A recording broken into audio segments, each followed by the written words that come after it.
Lucas capítulo 2, a partir do versículo 10, está escrito: o anjo, porém, lhes disse: não temais, eis aqui vos trago boa nova, de grande alegria, que o será para todo o povo. É que hoje vos nasceu, na cidade de Davi, o Salvador, que é Cristo, o Senhor. E isto vos servirá de sinal: encontrareis uma criança envolta em faixas e deitada em manjedoura. E subitamente apareceu com um anjo uma multidão da milícia celestial, louvando a Deus e dizendo: glória a Deus nas alturas, e paz na terra, entre os homens a quem Ele quer bem. Aleluias. Queridos, esse texto que nós acabamos de ler é conhecido como a proclamação dos anjos. Este momento é tão especial na história bíblica. Para você entrar um pouquinho no contexto do que está acontecendo aqui, no Antigo Testamento, nós temos ali toda a ação de Deus na vida dos patriarcas, dos reis e dos profetas. E nós sabemos que depois que o Senhor falou com os últimos profetas do Antigo Testamento, houve um período entre o Antigo Testamento e o Novo de 400 anos, em que não houve profecia, em que não houve profetas, em que simplesmente Deus não se manifestava mais. É conhecido como o silêncio bíblico. 400 anos, 4 séculos de silêncio. E a humanidade estava ali perdida, em pecado, sendo oprimida pelo maligno, e 400 anos já faziam que Deus não falava mais nada. Alguns podiam pensar que Deus realmente tinha morrido, ou dormido, ou desistido, ou abandonado o homem. Mas pouca gente sabia que por aqueles dias, um anjo foi até uma mulher chamada Maria, e anunciou para ela: olha, você vai ficar grávida, e aquilo que vai surgir aí no teu ventre, vai ser produzido pelo Espírito Santo de Deus. Poucas pessoas sabiam disso. E nesse momento aqui, havia uns pastores no campo, era uma noite, e os pastores estavam no campo apacentando, e de repente, aparece um anjo do céu, brilhando. E esse momento é marcante, porque aqui quebra-se 400 anos de silêncio. E Deus aqui começa a falar com os homens, e é um anjo que começa a pregar o Evangelho e falar da vinda de Jesus. E as palavras que esse anjo, ele fala aqui, nos revela acerca do propósito de Jesus na terra. Nos mostra o que é que nós podemos esperar de Jesus. Eu vou um pouquinho mais longe. Esse mês, muitas pessoas estão comemorando o Natal, sem entendimento acerca do que é de fato o Natal. E alguns crentes até comemoram o Natal, mas não estão vivendo o Natal na sua vida, não estão vivendo o Natal no seu coração. Fala para quem está do seu lado: o Natal é hoje. Você sabia que, embora a gente celebre e recorde o Natal que aconteceu há 2000 anos atrás, quando Jesus nasceu, a grande pergunta que nós, como cristãos, temos que nos fazer é: Jesus já nasceu no meu coração? Jesus já nasceu na minha vida? Eu estou experimentando o Natal aqui dentro de mim? Por que eu estou dizendo isso? Porque muito embora Jesus tenha vindo e nascido há 2000 anos atrás, a Bíblia diz que Ele veio para o que era seu, mas os seus não o receberam. Isso significa que até hoje tem pessoas que continuam no silêncio bíblico. Até hoje existem pessoas que não ouvem a Deus. Até hoje existem pessoas a quem Deus não se manifestou. Existem pessoas cujos corações Deus não entrou, Deus não conseguiu falar, porque essas pessoas simplesmente se fecharam para Jesus, se fecharam para Deus. Eu ouso dizer que até mesmo dentro das igrejas, existem muitas pessoas que não estão experimentando o Natal dentro de seu coração. E Jesus, meus amados, Ele é a solução de Deus para todos os nossos problemas. Escute isso, não importa o que você está passando na sua vida, não importa a situação que você está enfrentando quando você passou por estas portas, aqui dentro, hoje à noite. Com muita segurança eu afirmo para você, Jesus é a solução para isso aí. Em Jesus nós encontramos remédio para tudo, e o anjo ele começa dizendo, a primeira coisa que o anjo fala para aqueles homens é, não temas. Essa é a primeira grande mensagem do Natal, essa é a primeira grande mensagem de Jesus, essa é a primeira grande mensagem do Evangelho, não temas.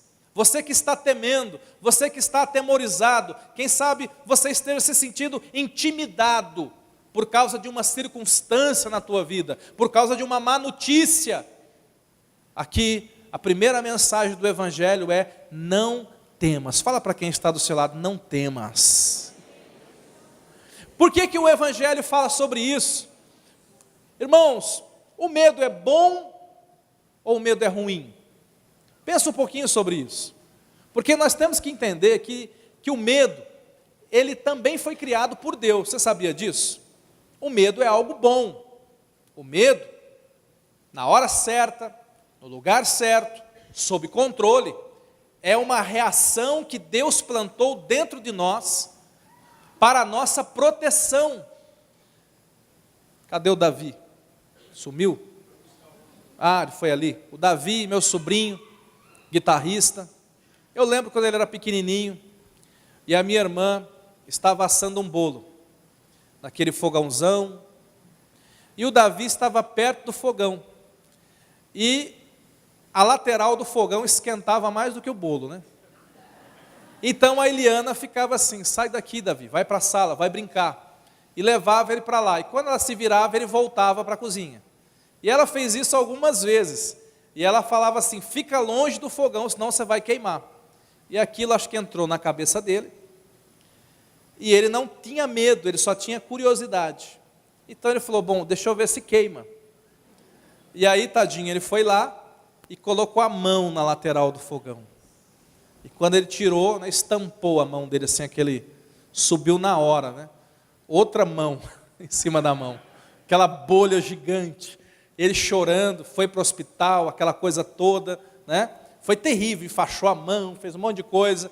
Mas aí, algo aconteceu nos dias seguintes. O Davi não ia mais na cozinha. Podia fazer bolo à vontade, gente. Podia fazer pão, podia fazer o que for. Ele não encostava mais no fogão.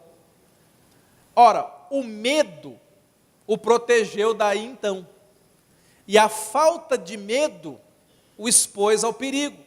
Você tem que entender que o medo é algo bom. Deus coloca medo. Deus ele colocou essa reação chamada medo dentro do ser humano para nos proteger de algumas coisas. Essa é a primeira parte, a parte de Deus. Agora você tem que também saber o seguinte: o nosso inimigo e a presença do pecado na nossa vida faz com que os nossos medos se ampliem. E mais do que isso, a Bíblia fala de um medo espiritual que vem afligir a humanidade, profetizado. Se você abrir a sua Bíblia em Isaías, capítulo 24, versículo 17, você tem uma profecia aí. Isaías 24, 17. Diz assim: o pavor, o medo, a cova e o laço vem sobre ti, ó morador da terra. Quem aqui é morador da terra? Você mora na terra? Então essa profecia é dirigida a todos os moradores da terra, seja crente ou não crente, seja pastor ou ovelha, seja homem ou mulher, seja velho ou novo. Está dizendo assim, tem 3 coisas que vão vir sobre todos os moradores da terra. Primeiro, o medo. Então, enquanto você estiver vivendo nessa vida, você também vai ser alvo de um medo muito forte, um medo espiritual. Alguns dizem que existem mais de 300 tipos de medo. Tem gente que tem medo de morrer, tem gente que tem medo de viver, tem gente que tem medo de casar, tem gente que tem medo porque casou, tem gente que tem medo de perder o emprego, tem gente que tem medo de arrumar um emprego. Seu Madruga, né? É muito tipo de medo que vem sobre o morador da terra. E a Bíblia diz que não bastasse isso, você vai viver escute isso, o morador da terra vive uma vida de medo. E quando termina essa vida de medo, ele vai para a cova. É a morte, misericórdia. Mas diz assim, a cova ainda não é o fim, porque depois da cova ainda existe o laço. O laço aqui é uma condenação eterna. O versículo 18, projeta para nós aí, o versículo 18. Aquele que fugir do pavor, do medo, cairá na cova, vai morrer. E o que subir da cova, o laço prenderá. Olha que coisa terrível, isso é uma sentença contra o ser humano. E graças a Deus porque Jesus veio. Jesus veio para te livrar do laço eterno, amém, queridos? Aquele que tem Jesus, aquele que viveu o Natal, se Jesus nasceu aí no seu coração, você já não está mais reservado para o laço, mas para a glória. Amém? Essa é a verdade. Aquele que tem Jesus não teme a cova. Nós não tememos a morte, queridos, porque para nós o morrer é estar com Cristo. É o que Paulo exclamava. Ele dizia, irmãos, para mim, vocês têm que entender isso, o viver é Cristo, o morrer é lucro. Aquele que tem Jesus não tem medo da morte. Mas mais do que isso, a Bíblia revela que Jesus ele vem nos livrar dos nossos medos. Porque o medo, volto a dizer, é algo espiritual. O medo paralisa a tua fé. O medo, ele contamina a tua vida, os teus relacionamentos. O medo é um péssimo conselheiro.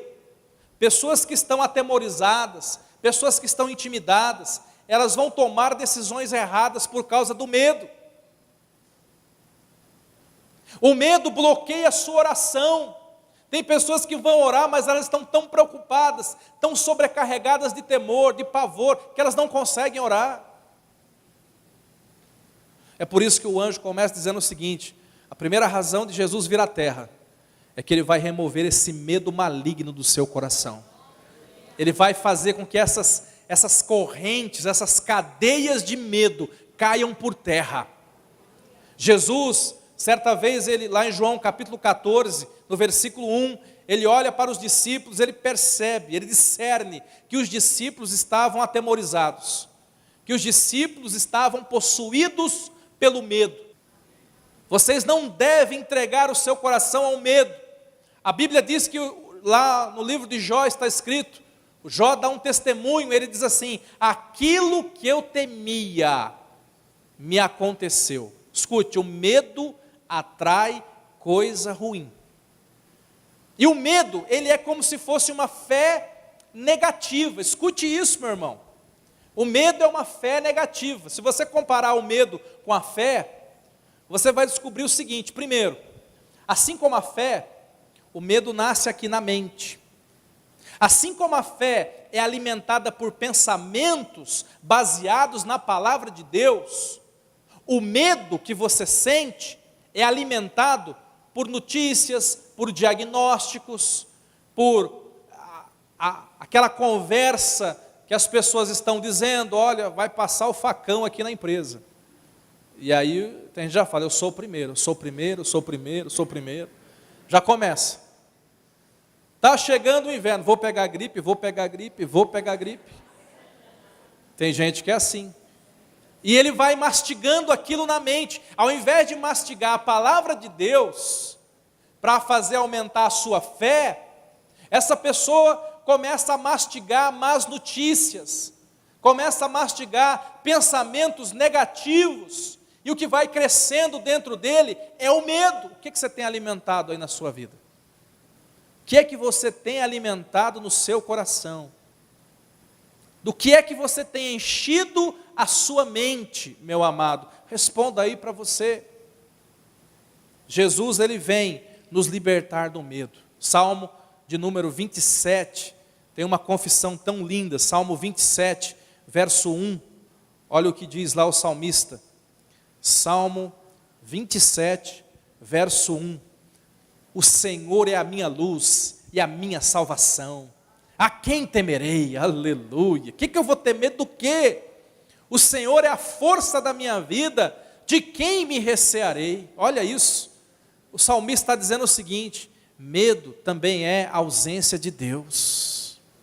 Escute isso, meu irmão. Medo é a ausência de Natal no seu coração.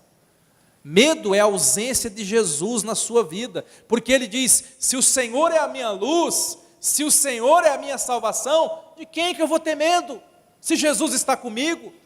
Sabe que a coisa mais impressionante do Evangelho, e eu posso comparar o Evangelho com qualquer religião nesse mundo, é o fato do Evangelho revelar um Deus que quer estar presente na nossa vida.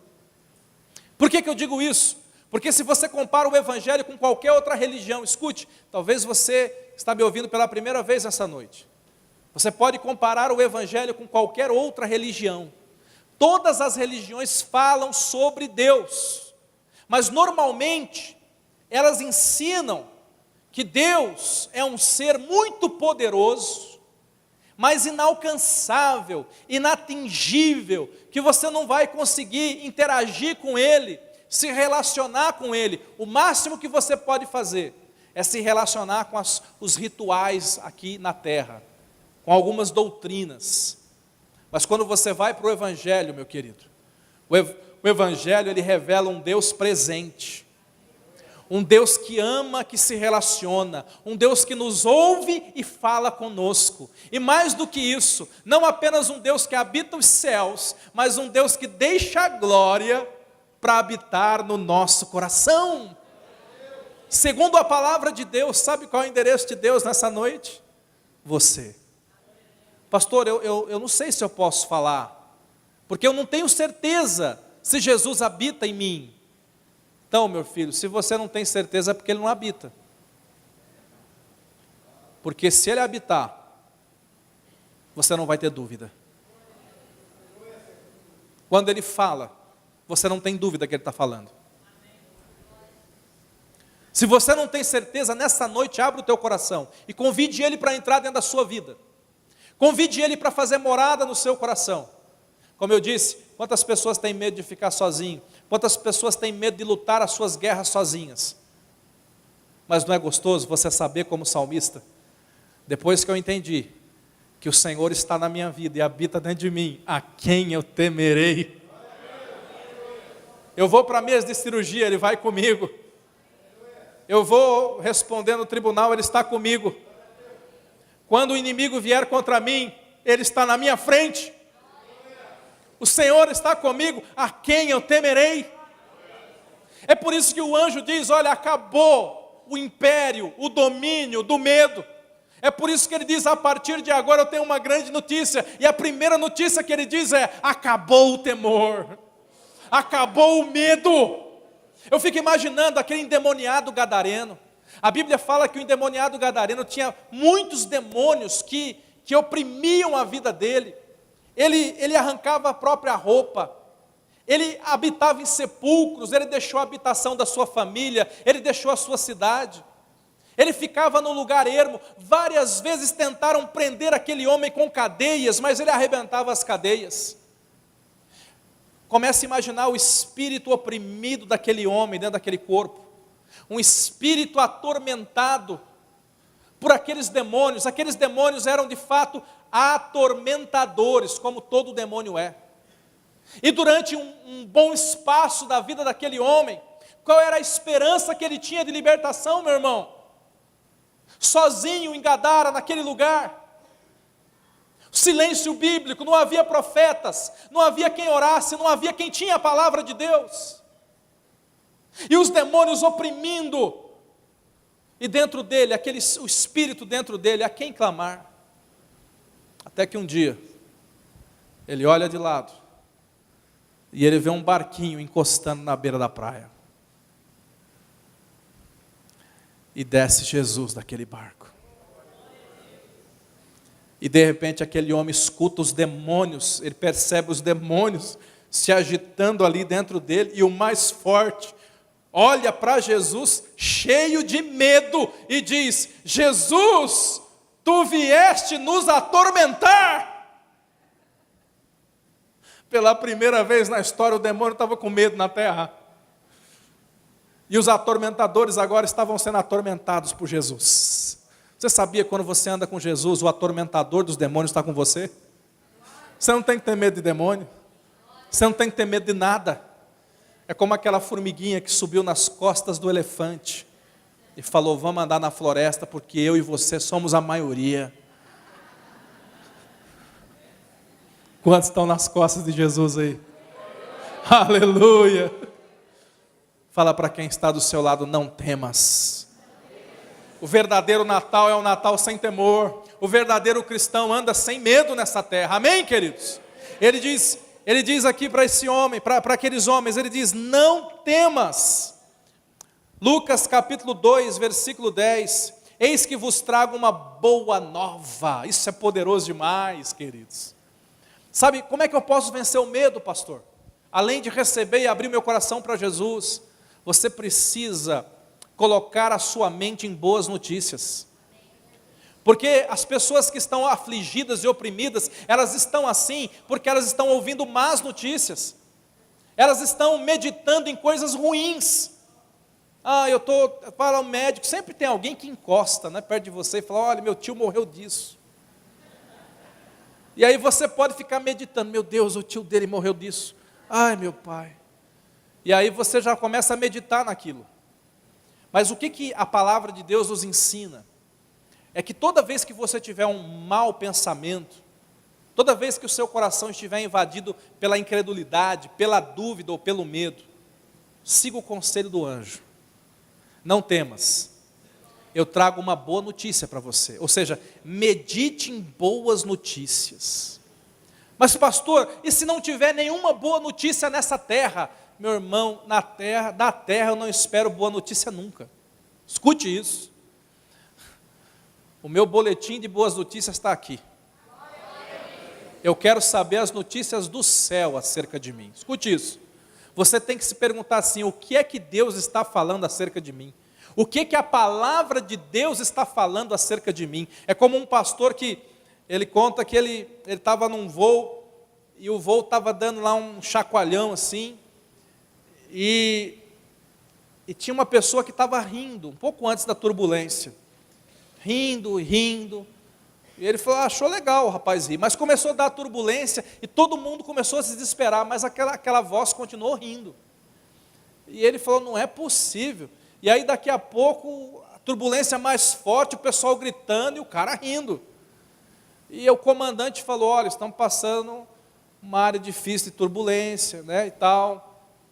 Deu um alerta ali, todo mundo já tinha gente chorando, gente encomendando a alma a Deus, e aquela voz dando risada. E quando passou a turbulência, ele falou: não, eu tenho que ver quem que é esse maluco, que ficou o tempo todo rindo. E aí ele desafivelou o cinto, se levantou e olhou para trás e viu uma pessoa, sentado, tapa o olho, mas ele estava com fone de ouvido, mas gargalhando. Ele falou: até hoje eu não sei o que ele estava ouvindo, mas só sei uma coisa: ele não ouviu ninguém em volta dele. Escute isso. A gente passa por tanta turbulência na vida, e você começa a escutar as pessoas ao redor e ver, e aquilo começa a alimentar a sua mente, a alimentar o seu medo, e a sua dúvida, a sua incredulidade. Mas que nessa noite você aprenda a colocar na sua vida esse santo fone de ouvido chamado Palavra de Deus. Se fechar para as más notícias e ouvir o que Deus tem para você. Começar a ouvir o que a palavra fala. Então, se você está passando por uma luta, busque promessas da palavra de Deus. Pastor, eu estou atravessando uma luta em determinada área da minha vida. Então busque quais promessas da palavra de Deus você pode trazer para você, e você pode orar essa promessa, meditar essa promessa, crer nessa promessa. Você tem que pegar essas promessas da palavra de Deus e lançar na sua mente, e fazer com que os pensamentos negativos saiam fora. e deem lugar para pensamentos de fé na palavra de Deus. Não temas, eu vos trago novas, boas novas para vocês. Não temas, eu trago uma boa notícia. Não tema, eu trago uma promessa de Deus para dentro do coração de vocês. Esse é o segredo, irmão. Essa é a fórmula. Essa é a fórmula. Ele continua dizendo aqui, essa boa nova de grande alegria. Acabou o tempo do choro. Acabou o tempo da tristeza. Agora é hora de alegria. Com Jesus é alegria, meu irmão. Com Jesus é alegria. Nós passamos por situações difíceis, nós choramos, mas escute, nada se compara à alegria de Jesus na nossa vida. O anjo continua dizendo que esse Jesus que nasceria seria para todo o povo. E no versículo 11 ele fala: hoje vos nasceu na cidade de Davi o Salvador, aleluia, que é Cristo Senhor. Escute, Jesus é provisão para essa vida, é claro. Jesus, ele quer tocar na tua vida, ele quer mudar o teu coração, ele quer arrancar todo o medo, todo o temor, toda a tristeza. Mas a principal missão de Jesus, ele veio para nos salvar. Nos salvar do quê? Primeiro, nos salvar da condenação eterna, nos salvar do inferno. Pastor, mas será que inferno existe? Existe. Jesus falou mais sobre inferno do que sobre céu. E se você acredita em Jesus, então acredite, o inferno é real. E ele morreu na cruz para prover perdão para os nossos pecados, para que a gente não precise ir para o inferno. Ele é o nosso Salvador. Ele nos salvou do inferno e ele nos salvou de nós mesmos, porque o propósito do Evangelho é nos transformar. O propósito do Evangelho é gerar dentro de cada um de nós algo chamado novo nascimento. Meu irmão, não existe Natal sem novo nascimento. Eu acho tão poderoso isso. Jesus nasceu para que a gente pudesse nascer também. Jesus nasceu para que a gente pudesse nascer. Quem é Jesus? Jesus é o Filho de Deus, que nasceu como Filho do homem. Para que eu e você, que éramos filhos de homens, pudéssemos renascer como filhos de Deus. Aleluia! Evangelho é uma questão de nascimento. Se você só nasceu uma vez nessa vida, está ruim. Você tem que nascer duas, tem que nascer de novo. O que é isso, pastor? O que é o novo nascimento? O novo nascimento é um milagre que acontece dentro do nosso coração. Quando Jesus nasce no meu coração, eu renasço com Ele. Eu renasço em Cristo. Um milagre. Como é que eu sei que eu nasci de novo? Se você tem dúvida, é porque você não nasceu. É um milagre. Jesus veio nos salvar de nós mesmos. Jesus veio nos salvar de uma natureza pecaminosa. Jesus veio nos salvar dos nossos pecados, através do novo nascimento. Um milagre interior. E eu volto a dizer, existem muitas pessoas que comemoram o Natal, mas ainda não nasceram de novo.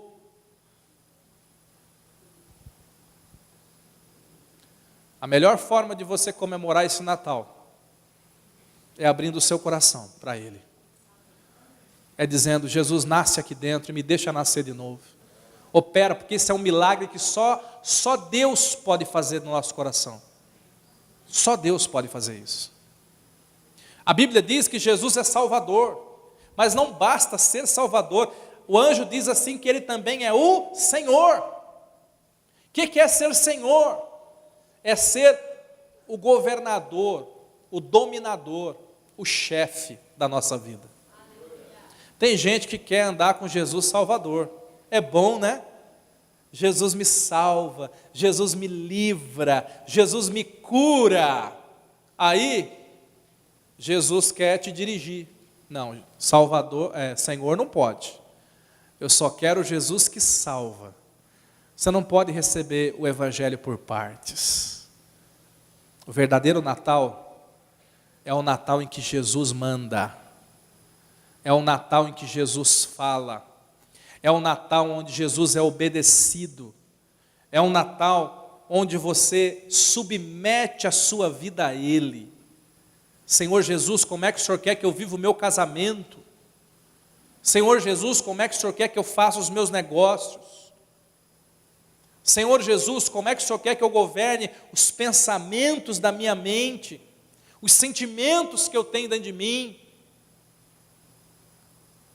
Há tantas pessoas por aí que querem muito o amor de Jesus, mas não querem o governo de Jesus. Não me julgue, não me julgue. Não me julgue significa, me deixe pecar sozinho aqui. Jesus não quer ser apenas o teu Salvador. Jesus quer governar a sua vida. Ele quer ser o Senhor do seu coração. Entronize Jesus como Senhor da sua vida, como Senhor do seu coração. Eu quero andar com Ele, eu quero obedecê-lo, eu quero segui-lo. Talvez isso com certeza vai me custar.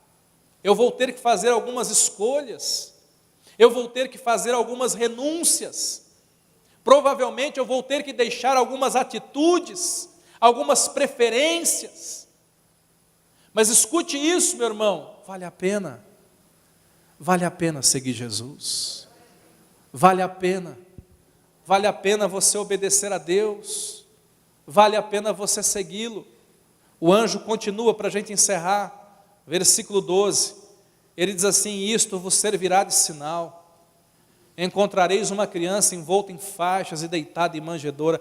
Porque quando eu falo de Jesus, quando eu falo que Jesus quer nascer no seu coração, quando eu digo que Jesus quer ter um Natal pessoal com você, não o Natal de 2000 anos atrás, diga assim, o Natal de agora.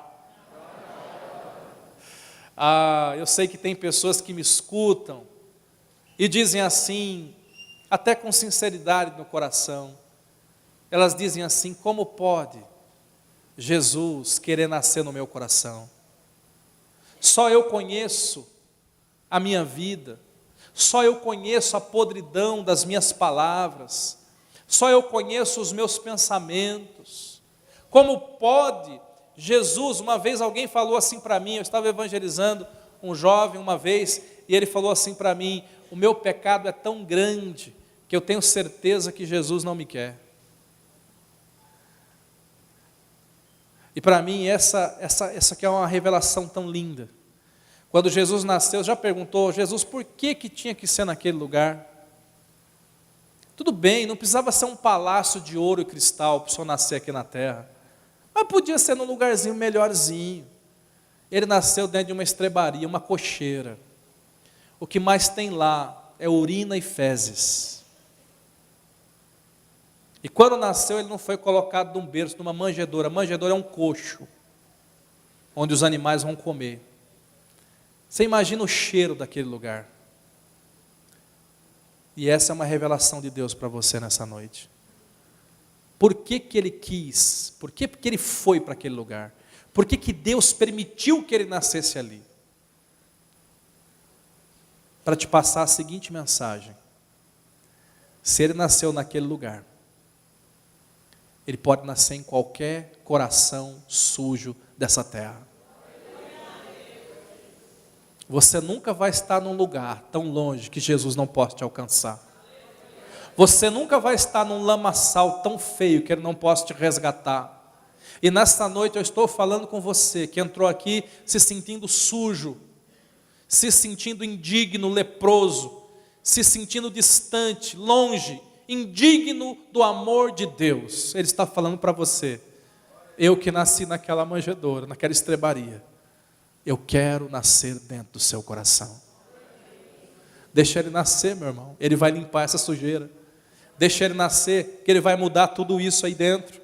A Bíblia diz no versículo 13: subitamente apareceu com um anjo uma multidão, uma milícia, louvando a Deus e cantando. O Natal é um momento de celebração, meu irmão. Escute, outro dia alguém falou: pastor, o senhor comemora Natal?